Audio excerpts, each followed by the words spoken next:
C'était un ovni. L'hypothèse qui correspond le mieux avec les phénomènes observés, c'est les véhicules qui viennent d'ailleurs. Il ne faut pas exclure la thèse extraterrestre, mais il ne faut pas faire l'amalgame non plus. Nous avons vu une étrange lumière venir vers nous, une lumière ronde. Je ne crois pas qu'il faille craindre que des extraterrestres viennent nous menacer. Des ovnis ont donc sillonné le ciel hier soir. Je peux pas nier un truc que j'ai vu. C'est pas pour cela qu'il n'y a pas d'explication. Si ces gens-là témoignent, c'est que vraiment, ils ont vu des ovnis. J'ai interrogé Lionel Jospin à ce sujet. Souvent, on a eu tendance à camoufler l'affaire. Il y a quelque chose à cacher. Je ne vous dirai pas qui je suis. Vous ne verrez jamais mon visage. Vous me croiserez sans me voir. Mon passé était glorieux. Dans mon métier, j'étais considéré comme le meilleur. Le meilleur. Jusqu'à ce jour maudit, jusqu'à l'enquête de trop. Une violente polémique m'a fait tomber de mon piédestal. J'ai perdu ma réputation, mon travail, et beaucoup de mes proches m'ont tourné le dos. J'ai tout perdu. Mais je suis libre. Libre de continuer mes enquêtes, de traquer la vérité sur tout cet ailleurs qu'on nomme paranormal.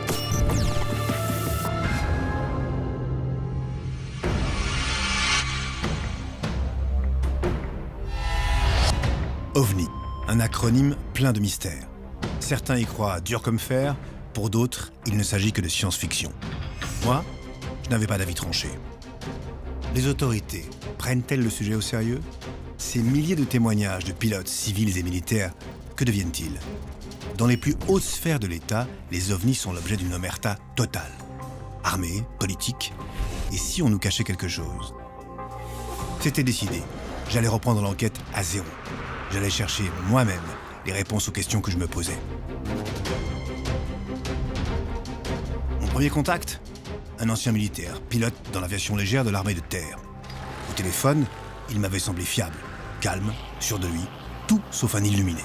À bord de son hélicoptère, il avait été témoin d'un de ces phénomènes hors du commun. « Venez, m'a-t-il dit, je vous raconterai tout. » Daniel Michaud a plus de 13 000 heures de vol à son compteur, dont une qui devait le marquer à vie. Je me souviens, c'était en 1973, en juin. J'étais jeune pilote dans l'aviation légère de l'armée de terre, la LAT. Nous étions basés à Rennes, au 3e GHL à Rennes-Saint-Jacques.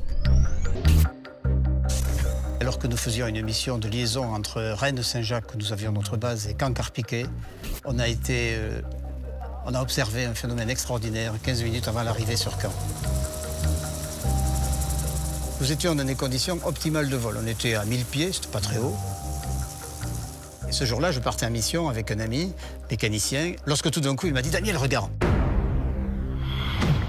J'ai tourné la tête et j'ai vu cette espèce d'engin qui nous doublait, une espèce de grand dirigeable, de la taille d'un paquebot, d'une couleur gris, un gris minium, un gris, vous savez, ce gris un peu terni, sans arête sur la structure, sans nacelle, sans bruit, sans sillage à l'arrière, je veux dire sans fumée, sans hublot, sans tout ce qu'on veut, sans rien.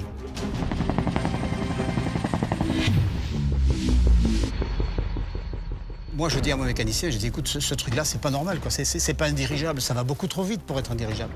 Ce n'est pas un avion, parce que ça ne ressemble pas à un avion. Une fois au sol, on en parle, évidemment. Il y a confirmation des contrôleurs qui disent, on l'a vu passer au scope radar, avec une vitesse estimée entre 8 000 et 12 000 km/h. 12 000 km/h. Aujourd'hui, 40 ans plus tard, aucun aéronef construit de main d'homme n'est capable d'atteindre de telles vitesses.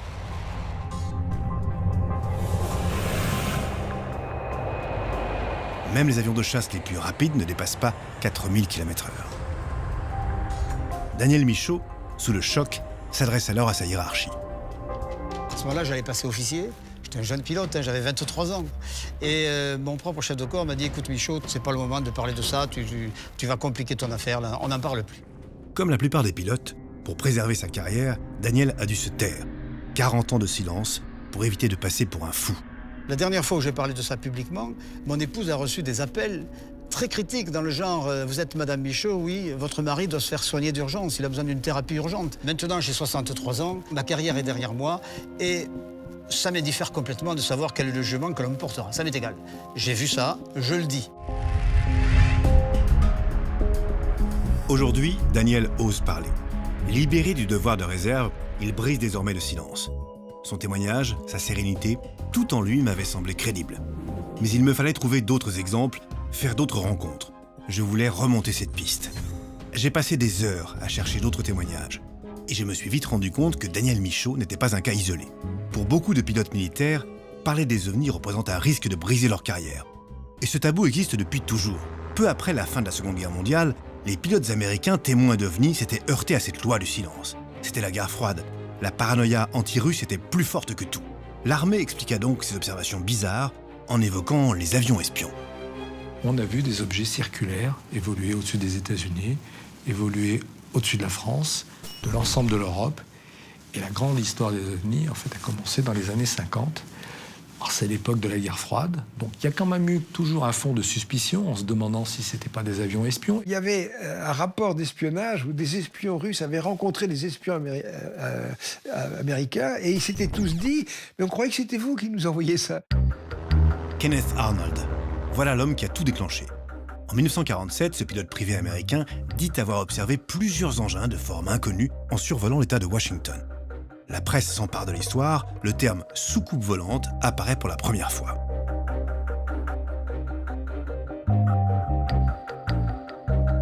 Et surtout, très vite, l'hypothèse des avions espions tombe à l'eau. On a apparemment affaire à des engins aux performances extraordinaires. Accélération fulgurante, changement de direction instantané et même absence totale d'onde de choc.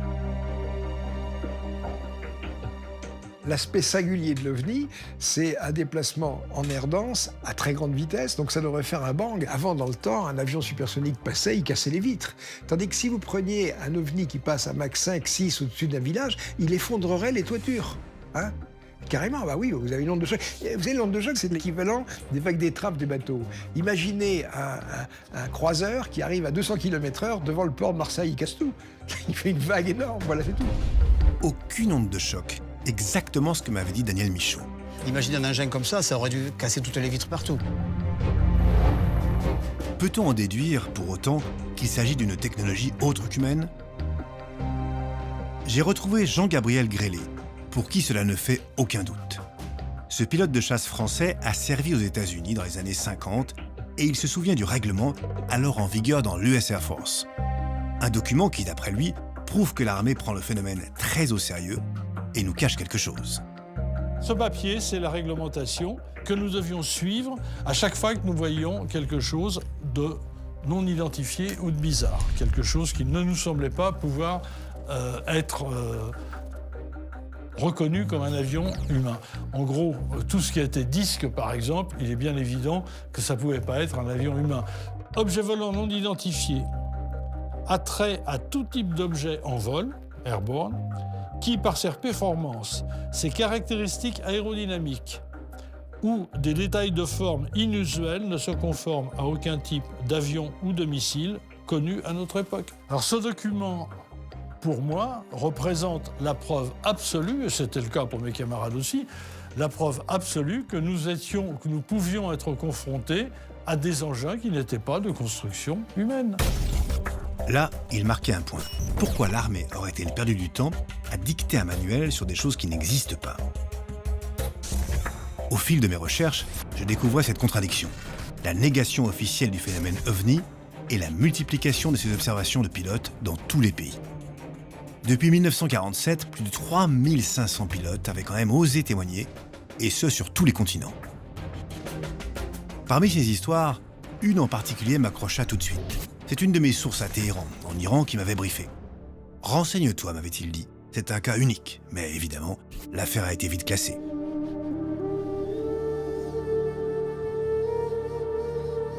Nous sommes en 1976, à Téhéran. Un pilote de chasse de l'armée iranienne, chargé de la défense de l'espace aérien, s'apprête à vivre une course-poursuite extraordinaire.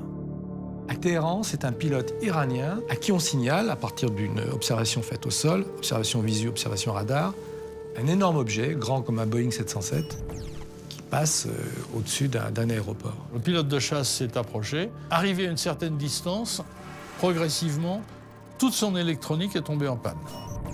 Et ce que ce pilote iranien a vu relève de l'incroyable. En 2007, il le raconte publiquement pour la première fois, lors d'une conférence au Club national de la presse à Washington. Mon nom est Parviz Jafari et je suis un ancien général de l'armée de l'air iranienne. Et ce témoignage détaillé, dépassionné, est un vrai choc pour les auditeurs. Je me suis approché de l'objet. D'intenses lumières rouges, vertes, oranges et bleues clignotaient. La lumière était si brillante que je ne pouvais pas voir la structure de cet engin. La fréquence de ces flashs était extrêmement rapide, un peu comme une lumière stroboscopique. À ce moment-là se produit quelque chose d'assez étonnant. L'objet fait une sorte de demi-tour et passe derrière l'avion, et c'est l'objet volant non identifié qui poursuit l'avion, et ça dure comme ça pendant quelques minutes. Et au bout de quelques minutes, cet objet accélère, finira par dépasser l'avion, et la scène s'arrête là, l'avion se pose, et puis le pilote dira qu'il n'a rien compris. J'ai fait mon rapport au quartier général, et le lieutenant-colonel Alan Moyle, un Américain, a pris des notes de ce débriefing. Mais après cette séance, je n'ai jamais pu le retrouver pour lui en parler. On n'a jamais pu expliquer ça, même les plus rationalistes, les plus sceptiques ont tenté de casser cette histoire, on n'y est pas arrivé. Stupéfiant. Un objet vu par des dizaines de militaires. Un pilote à qui on ordonne de prendre en chasse l'objet et qui se fait poursuivre par ce même objet. Et même des échos radars à l'appui. Pourtant, aucune trace, rien. Aucun rapport officiel, aucune enquête. L'affaire semble avoir été enterrée. Les militaires savent forcément quelque chose, mais apparemment, nous n'avons pas à le savoir. Le secret défense, l'aviation civile, elle, n'y est pas astreinte. Un contact, séquelle de mon ancienne vie, m'envoya un mail très court. Voix Éric Ganachaud. Cet ancien pilote instructeur à la prestigieuse EPAG, l'école qui formait les cadets d'Air France, avait lui aussi envie de parler. Le 9 décembre 2002, au-dessus de l'aéroport Calais-Dunkerque, 2 de ses élèves et lui ont été témoins d'un de ces phénomènes étranges. Ça s'est passé il y a à peu près 11 ans, à quelques jours près. Je décollais de Calais sur un TB20 avec 2 élèves. Donc un élève au manche, là où je suis, et j'étais place droite, et l'élève derrière. Je dois dire qu'il faisait parfaitement beau. C'était un ciel d'hiver mais clair.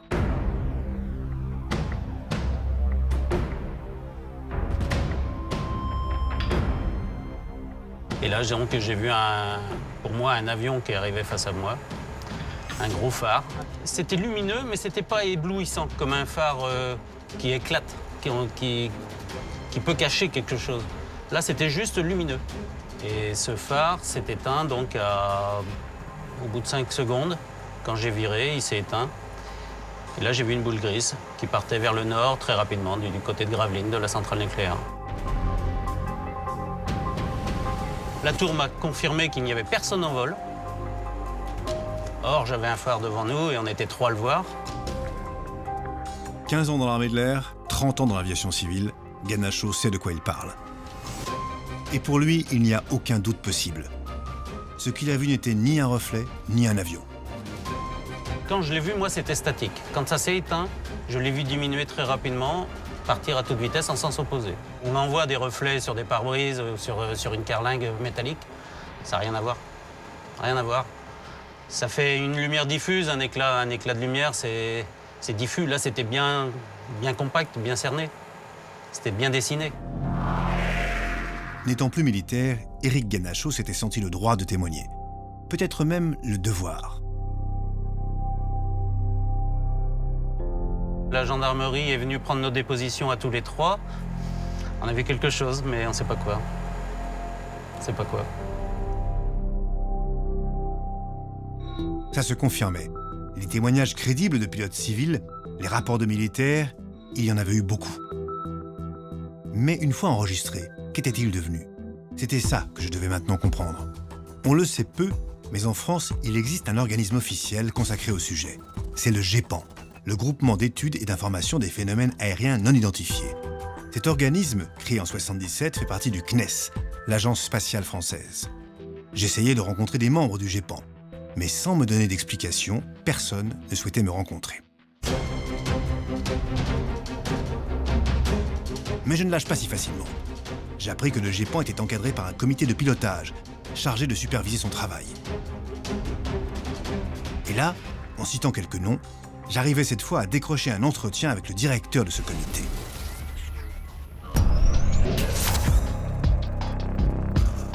Pierre Bescon, ingénieur général de l'armement, polytechnicien, un scientifique rationnel. Allait-il répondre à toutes mes questions? Le GEPAN était pionnier en la matière. Le GEPAN, je pense, a été le premier organisme officiel, réellement officiel, à être créé. Depuis, 27 autres pays ont eux aussi prouvé qu'ils s'intéressaient à la question. En 2007, l'Angleterre ouvre au monde ses archives sur les ovnis, suivi de l'Espagne en 2008, puis du Danemark, du Brésil, du Chili. En France, le GEPAN, lui, mène des enquêtes, collecte des témoignages qui lui sont transmis par la gendarmerie. Dès le début, assez tôt, le GEPAN a défini 4 catégories, 4 classes effectivement de témoignages. La catégorie A, on sait expliquer parfaitement ce que c'est. Vous avez ensuite une catégorie qui s'appelle le B. On pense à une explication qui est la plus probable, mais elle n'est pas certaine. Vous avez ensuite la catégorie C, qu'on n'a pas assez d'éléments pour dire quoi que ce soit dessus. Et puis vous avez la classe D, sur laquelle on n'a vraiment aucune explication. Bien sûr, c'est cette dernière catégorie qui excite l'imagination. La classe D, les non-expliqués. Constitution. Ce matin, en effet, le Conseil des ministres a autorisé...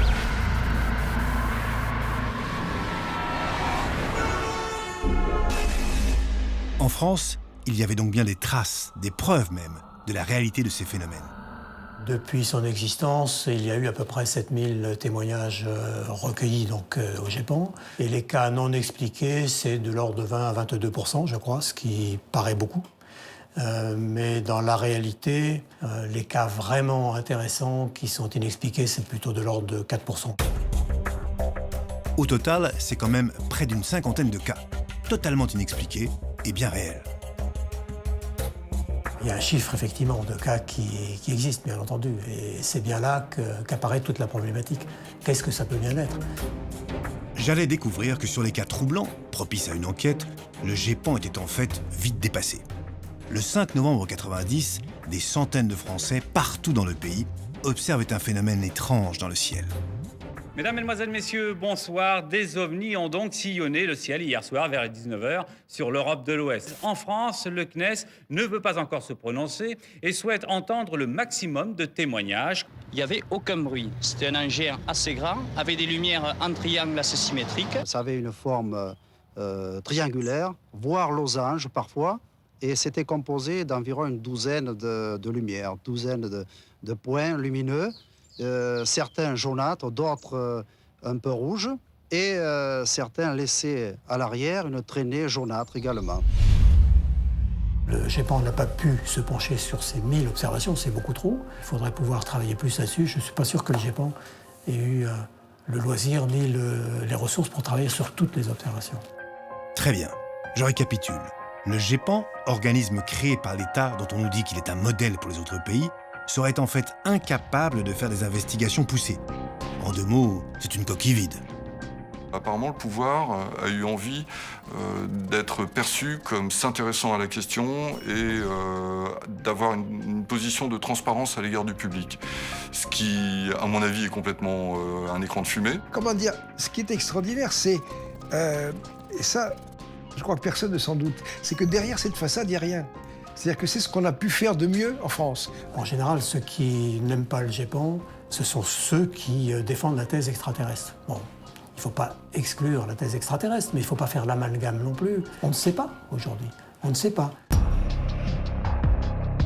Je le réalisais très vite. Autour de ce sujet règne un climat de méfiance, de paranoïa. Entre théorie du complot et langue de bois, difficile de déceler la vérité. Je décidai de continuer à fouiller du côté des pilotes, espérant trouver d'autres pistes. Finalement, un d'entre eux me mit en contact avec un ami, lui aussi pilote, témoin d'un phénomène récent, en mars 2008. C'est à quelques kilomètres de Béthune, à l'aérodrome de Merville, que je devais rencontrer Sébastien Hugo. 7000 heures de vol, ancien chef pilote dans l'armée de l'air et aujourd'hui instructeur. Lui, ce n'est pas en vol, mais carrément du sol, à terre, qu'il a longuement observé, on ne sait quoi. Je me souviens, le 31 mars 2008, nous étions ici avec quelques collègues, et il y avait un avion qui faisait la voltige, et tout à coup, on a découvert un cercle, un parfait cercle lumineux, avec des contours blancs éclatants, comme un nuage qu'en éclair, qui était en stationnaire au-dessus de la piste. On a tous les deux pensé que c'était des fumigènes liés à l'avion de voltige. Mais en fait, ça n'a pas du tout l'aspect de fumigène, c'était vraiment un cercle parfait. C'était pas métallique, c'était entre la vapeur et une lueur très intense. Et puis, 3 ou 4 cercles sont apparus et se sont déplacés. Ensuite, ça a duré une dizaine de minutes. Ces étranges cercles dans le ciel, Sébastien Hugo n'est pas le seul à les observer. Au total, 9 témoins, 6 instructeurs et 3 élèves sont présents ce matin-là. En tant que pilote, on est assez cartésien et rationnel. On essaie de comprendre, surtout, c'est ça qui nous intrigue, parce qu'on est du métier. On n'est pas habitué à faire ce genre de phénomène, et je me pose toujours la question de savoir ce qui s'est passé ce jour-là. Pour tenter d'avoir une explication, le lendemain de l'observation, Sébastien Hugo et les autres témoins font une déposition à la gendarmerie. Ils contactent aussi directement le GEPAN, sans succès. Ça m'a surpris un petit peu parce qu'on était quand même des professionnels de l'aviation, on avait toutes les données et j'aurais bien aimé qu'on en discute et avoir des explications. Ce n'est que 4 ans plus tard que Sébastien Hugo obtient enfin un retour, mais pas vraiment conforme à son attente. Le GEPAN a communiqué par courrier la réponse de son enquête en 2012. J'ai reçu un courrier à la maison expliquant que le phénomène était classé en catégorie B. La catégorie B, celle des cas a priori résolus. Le GEPAN parle lui-même d'observation pour laquelle l'hypothèse retenue est considérée comme très probable. Comme Sébastien Hugo, j'ai été sidéré par le résultat de leur enquête. Je crois qu'en faisant une petite enquête, quelqu'un du voisinage a dit qu'il y avait souvent des faisceaux laser de boîtes de nuit qui éclairaient, qui faisaient des cercles. Mais bon, pour tous ceux qui ont vu le phénomène, on sait très bien que ce n'est pas des lasers de boîtes de nuit ou autres projecteurs. Des lasers. J'avais du mal à y croire. Moi aussi, j'étais frustré, déçu par une telle conclusion.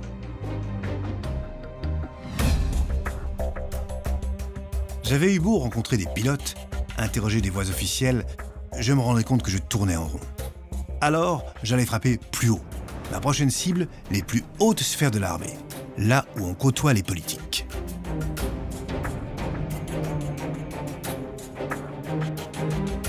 J'ai découvert assez vite l'existence d'un rapport sur les ovnis, très sérieux, initié par des militaires de haut rang. Leur objectif, sensibiliser les pouvoirs publics à ces phénomènes.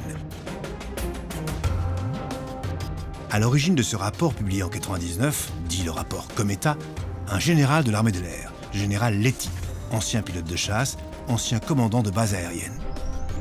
J'avais dû envoyer plusieurs courriers et passer par son avocat pour le rencontrer. Pas simple.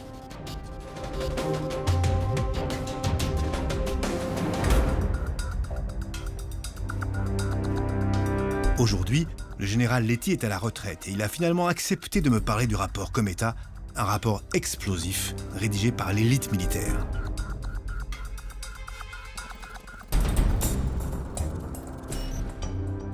Dans le rapport Cometa, il y a les préfaces du général Norlin et du professeur Lebeau qui était patron du CNES.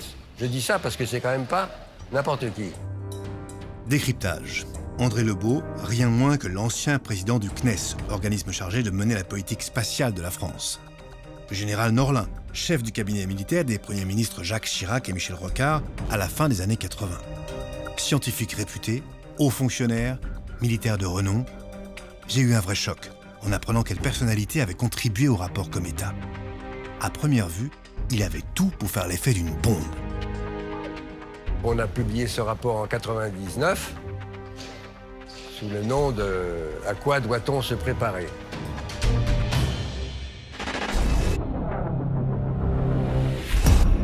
Nous avons là une occasion unique de connaître enfin le phénomène OVNI. Il y a des phénomènes lumineux qui traversent le ciel. D'accord d'étudier le phénomène et estime que c'est suffisamment sérieux. Il ne faut pas laisser tomber. Ça impose qu'on prenne des mesures. Exactement, il faut savoir ce que c'est. À quoi doit-on se préparer? Voilà un bon titre. Ce rapport affirme une certitude. Il y a bel et bien des phénomènes ovnis très sérieux. Pendant 4 ans, ces spécialistes émérites, dans l'antichambre du pouvoir politique, ont travaillé en analysant chaque observation recueillie sur toute la planète. Au total, 90 pages, des dizaines de cas, tous plus incroyables les uns que les autres. Un rapport saisissant, destiné au sommet de l'État. Initialement, on devait l'adresser au président de la République, pour secouer un peu les branches, et au Premier ministre. Alors, je ne sais pas si le président de la République a lu le rapport, mais je peux affirmer que le Premier ministre, Lionel Jospin, a lu le rapport. C'est moi-même qui ai remis au cabinet du Premier ministre et au cabinet du militaire de Jacques Chirac.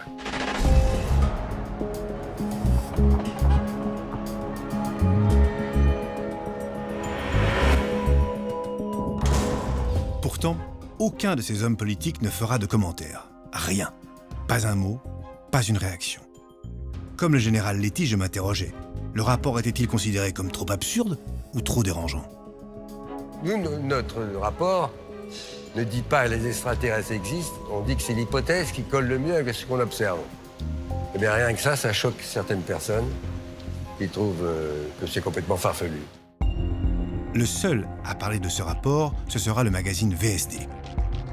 Je me demandais pourquoi la presse, elle aussi, relayait si peu l'information. Celle qu'on qualifie de quatrième pouvoir semble participer elle aussi à cette omerta générale. Mais pourquoi?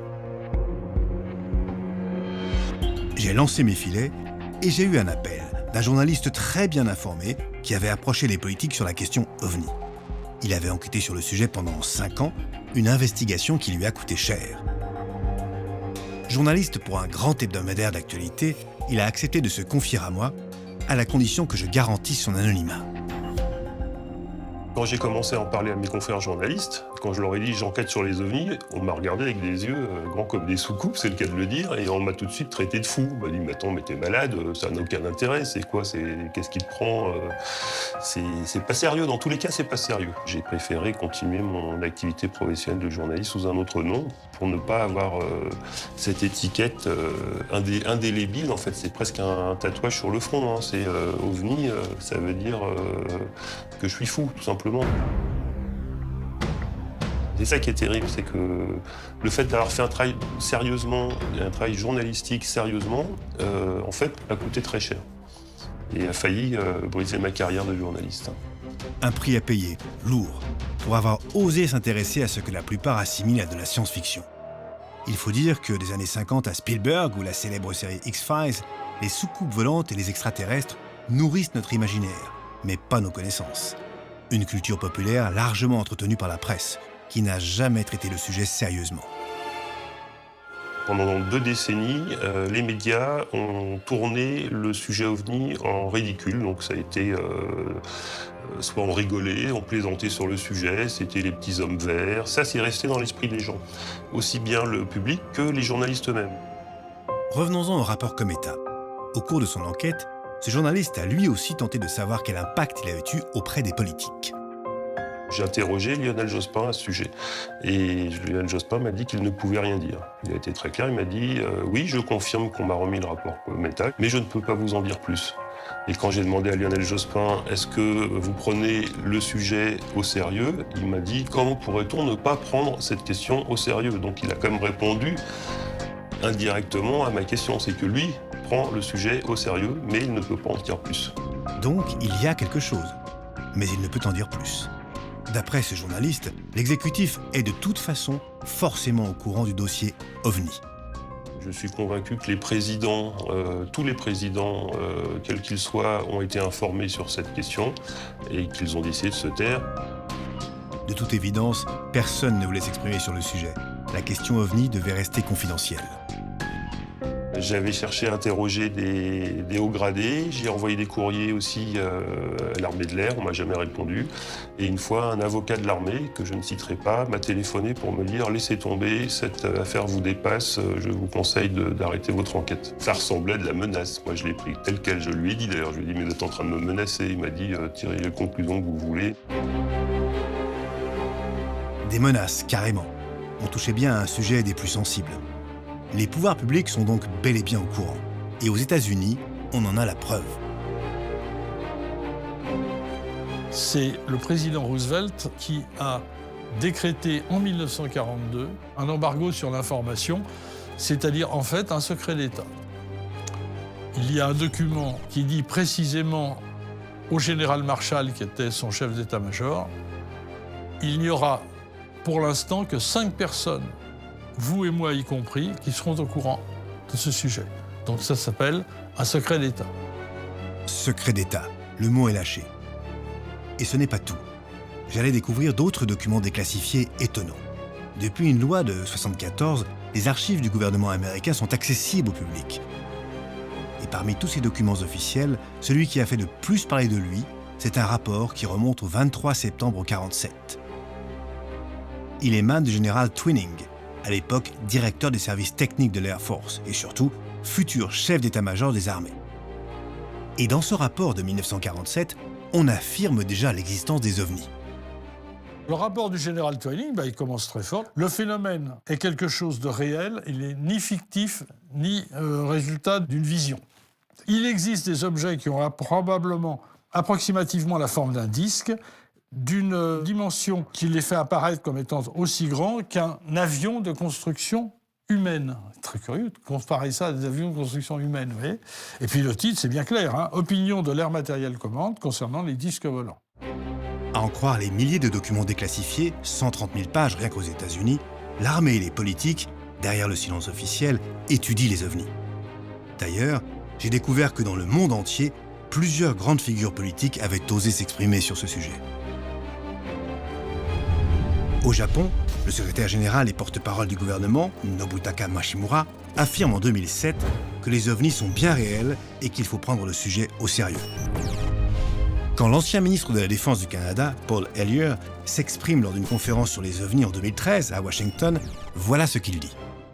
Les Américains et le monde entier ont le droit de savoir ce qu'il se passe. Les ovnis sont aussi réels que les avions qui volent au-dessus de nos têtes. Même Jimmy Carter, 39e président des États-Unis, a déclaré avoir observé un ovni.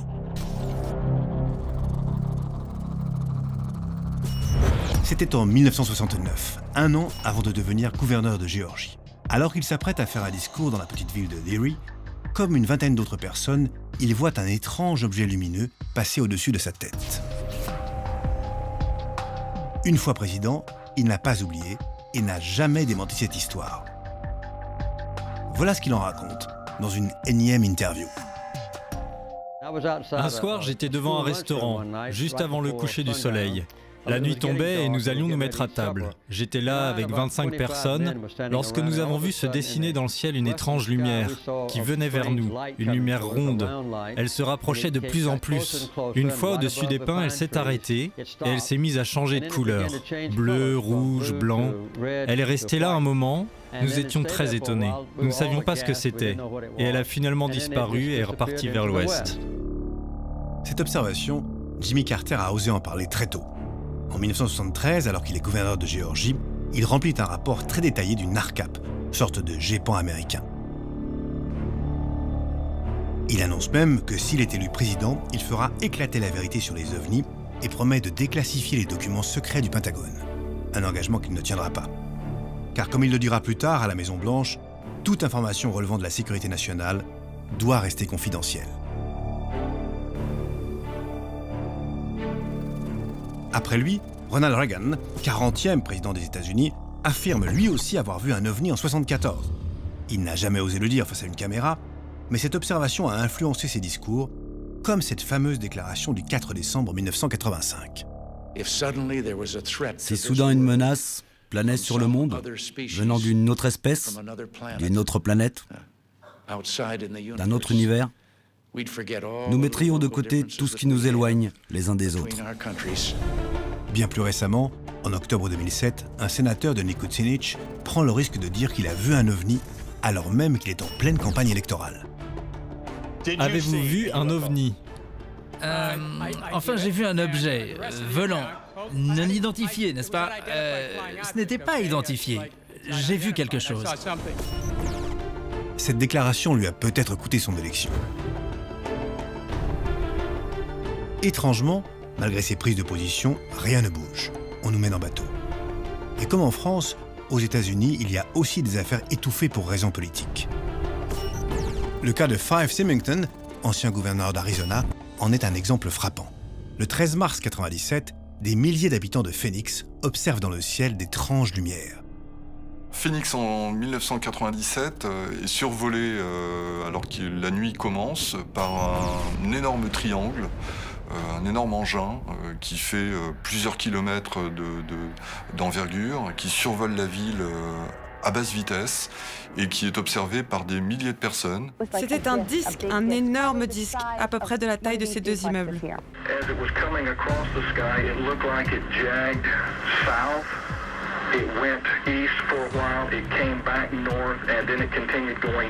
Les autorités sont complètement débordées par les appels. La police reçoit des centaines d'appels. Ça fait sauter tous les standards. C'est la panique, un petit peu, un début de panique. Et dans l'urgence, le gouverneur-maire d'Arizona, maire de Phoenix, tient une conférence de presse. Une conférence de presse destinée à rassurer la population. À cette occasion, le gouverneur choisit la dérision. Il déguise son chef de cabinet en extraterrestre, histoire de faire rigoler les journalistes et de tourner en dérision le phénomène. C'est juste pour que vous ne preniez pas tout ça trop au sérieux.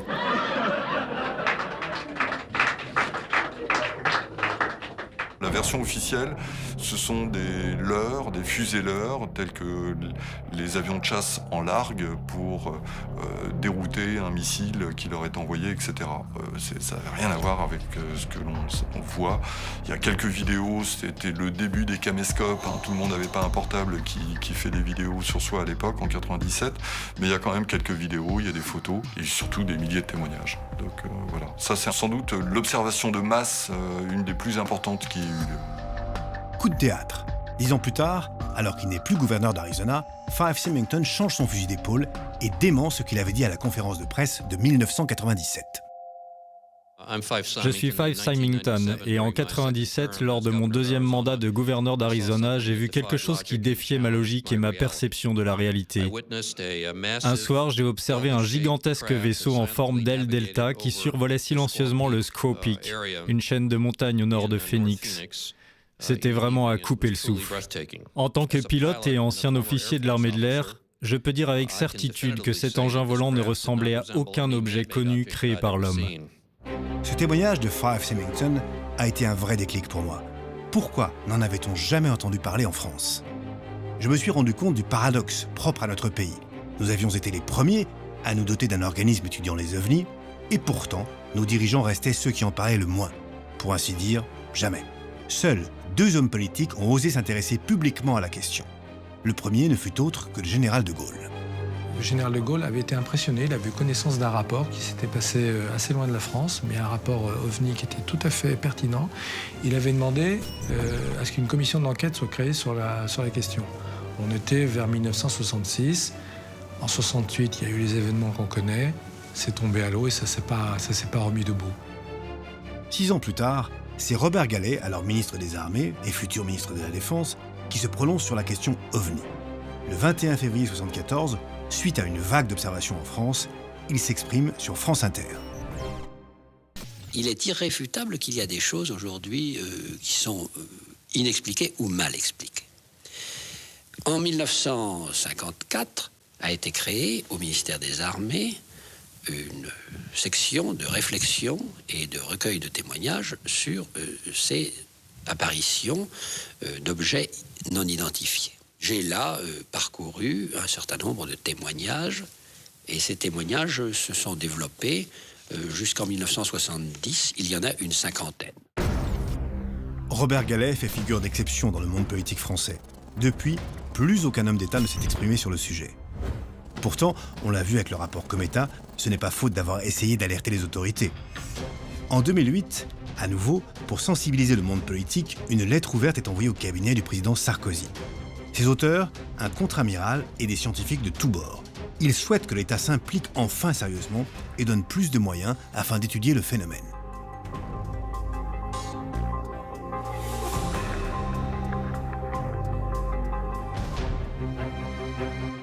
Claude Lavatte, ancien ingénieur en aéronautique, est l'un des signataires de cette lettre ouverte. C'est un ancien d'Aéroports de Paris, 35 ans de carrière au sein d'une entreprise dont il était le représentant sur tous les continents. Inventeur du Loxiasol, un système de détection des avions sur les aéroports, utilisé notamment en France et au Japon, ce spécialiste des radars était en quelque sorte le garant du savoir-faire et de la technicité Aéroports de Paris. Là encore, tout sauf un farfelu. Depuis qu'il est à la retraite, cet ingénieur se bat pour faire réagir les politiques sur le sujet OVNI. Voilà la réponse qu'il a reçue. Le président de la République m'a confié le soin de répondre au courrier que vous lui avez adressé le 14 avril 2008. Je puis vous assurer qu'il a pris connaissance avec attention des réflexions dont vous avez bien voulu faire part au chef de l'État. J'ai aussitôt communiqué vos remarques au ministre de l'Enseignement supérieur et de la Recherche, plus particulièrement compétent, pour les examiner et vous faire connaître la suite susceptible d'y être réservée. Et alors, quelques temps après, on reçoit un courrier, le 16 juin 2008. Le Premier ministre a bien reçu votre courrier, ainsi que la copie de la lettre ouverte que vous avez adressée, Monsieur le Président de la République, sur le phénomène ovenien. Après en avoir pris connaissance, Monsieur François Fillon, donc Premier ministre à l'époque, m'a chargé de transmettre votre correspondance à Madame Valérie Pécresse, nommément citée, ministre de l'Enseignement supérieur et de la Recherche, dont les services vous répondront directement. Ça, c'est important, directement, parce que j'attends toujours les réponses. Mais encore une fois, la tentative de faire réagir les officiels est un échec. Pour Claude Lavatte, pas question de baisser les bras. Puisque les politiques font l'autruche, ils se tournent vers l'Académie des sciences, espérant trouver un soutien de la science institutionnelle.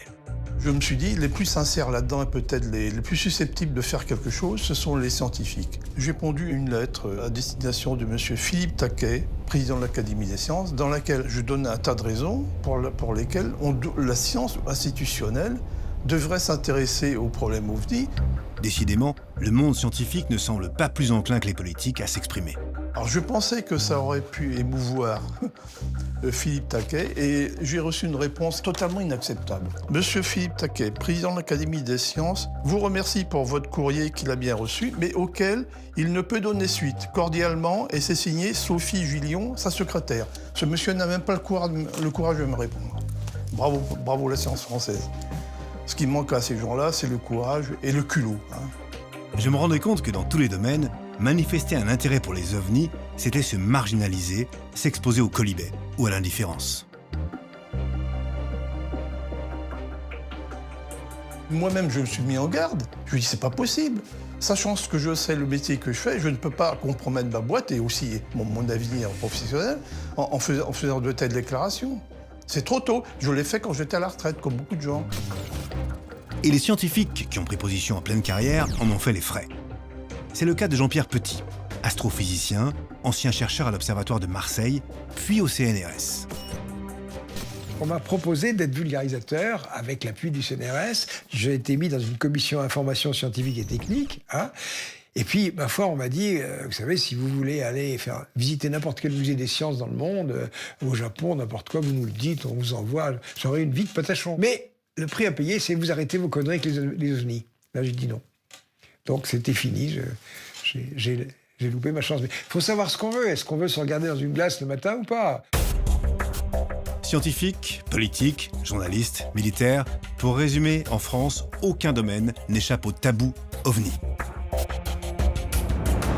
On a le monde politique, on a le monde médiatique et on a le monde scientifique. Aucun ne veut faire le premier pas et attend que l'autre fasse le premier faux pas. Donc le monde politique attend que le monde scientifique lui donne le feu vert, lui dise officiellement, etc. Il y a quelque chose à chercher là, ça peut être dangereux et même ça peut être intéressant du point de vue technologique. Bon. Alors le monde politique, très prudent, attend, ne fait rien. Puis il y a toujours une élection en vue, donc il ne fait rien encore moins. Bon. Je pense que c'est lié à l'esprit cartésien qui habite la France. On est des irréductibles Gaulois qui ont besoin de toucher. Et ce phénomène, il est tout sauf touchable. Ce phénomène, il échappe à la compréhension humaine. Les militaires ont peur, les politiques ont peur, les religieux ont peur. Imaginez, toutes les religions du monde, tout d'un coup, qui sont confrontées à des choses, on dirait, écoutez, ça ne s'est pas passé comme vous le croyez. C'est la catastrophe. À ce stade de mon enquête, je n'avais plus le choix. Il fallait parler directement aux responsables politiques. Et qui mieux que Claudie Aigneret pour répondre à mes questions ? Astronaute, c'est la première femme française dans l'espace, ancienne ministre, scientifique de renom, au point qu'on la surnomme Bac+19. De 2002 à 2004, Claudie Aigneret a été ministre déléguée de la Recherche. Et le CNES, dont fait partie le GEPAN, est justement placé sous la tutelle de ce ministère.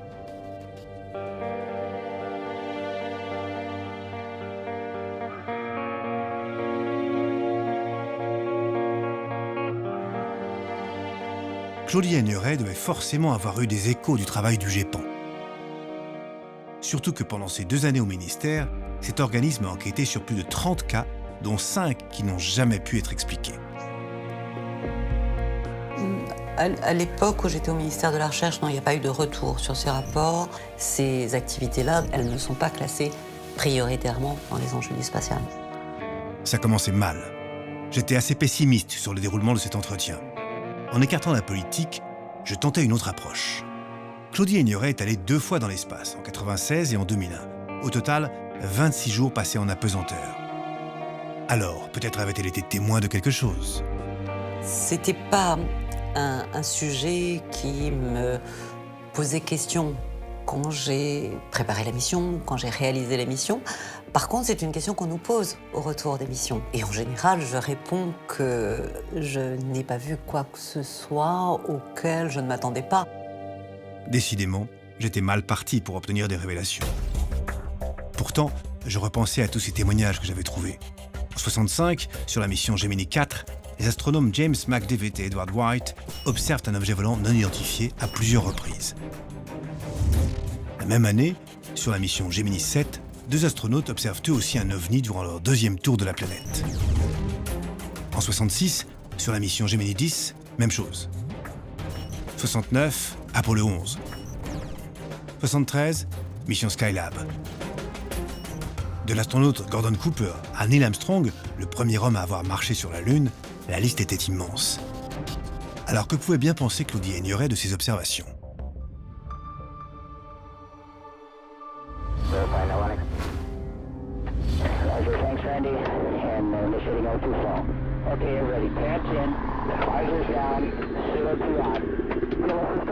Quand on est dans des environnements de ce type, c'est tout à fait normal de découvrir des choses auxquelles on ne s'attend pas. C'est pas pour cela qu'il n'y a pas d'explication. Cette réponse, évidemment, ne pouvait pas me satisfaire. Mais j'avais en tête d'autres cas concrets. Je me rappelais ainsi d'une vidéo surprenante de l'astronaute américaine Mary Ann Stephanie Piper. Le 19 septembre 2006, la mission STS-115 de la navette Atlantis, dont elle fait partie, est incapable de revenir sur Terre. Un objet non identifié bloque sa trajectoire. Le centre de Houston est obligé de repousser le retour de la navette de 24 heures. Une fois sur Terre, durant la conférence de presse de l'équipage, voici ce qui se produisit lorsque l'astronaute voulut décrire son observation. C'était quelque chose que je n'avais jamais vu avant. Et quand enfin j'ai pu sortir dans l'espace, c'était vraiment différent là aussi. Je pense que ça n'aurait jamais pu se passer ainsi sans la préparation que nous avions reçue avec l'équipage. Et je voudrais...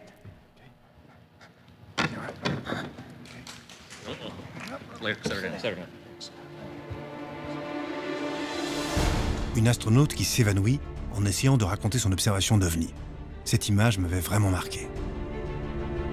En France, le spationaute Jean-François Clairvoy, Légion d'honneur, polytechnicien, ingénieur général de l'armement, 3 vols dans l'espace à son actif, pense lui que là-haut, il y a bel et bien quelque chose. Peut-être que des vies intelligentes ailleurs sont venues nous observer en cherchant à ne pas nous perturber, c'est pour ça qu'on ne les a pas vus. Je peux vous dire que la première fois que j'ai vu la Terre depuis l'espace, sur un fond noir d'encre sans une seule étoile, on se dit c'est pas possible, on peut pas être seul. Il y en a forcément un jour là des extraterrestres plus avancés qui vont nous rendre visite, ou un jour on peut-être dans le lointain futur on sera capable d'échanger avec eux. J'ai envie que ce soit comme ça, c'est mon hypothèse préférée. Edgar Mitchell, 6e homme à avoir marché sur la Lune, est lui aussi convaincu que les ovnis nous viennent d'ailleurs.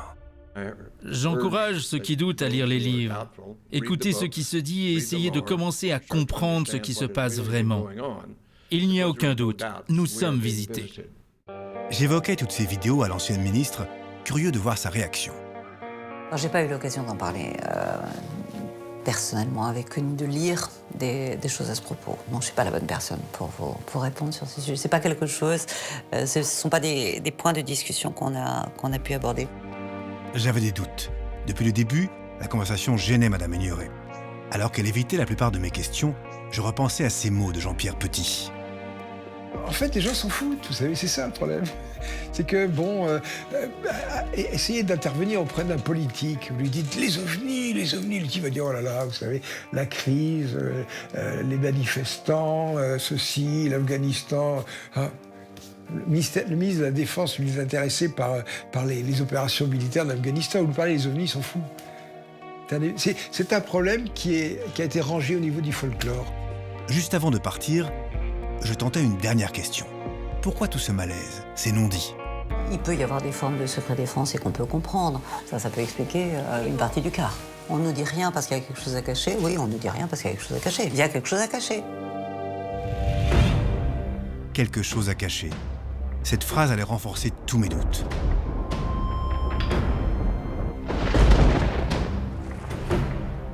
Tout à coup, certains propos que j'avais entendus prenaient une résonance bien particulière. L'exécutif est forcément au courant, étant donné que tous nos services de renseignement au plus haut niveau sont au courant. Et c'est la moindre des choses tout de même. C'est sa fonction d'être au courant.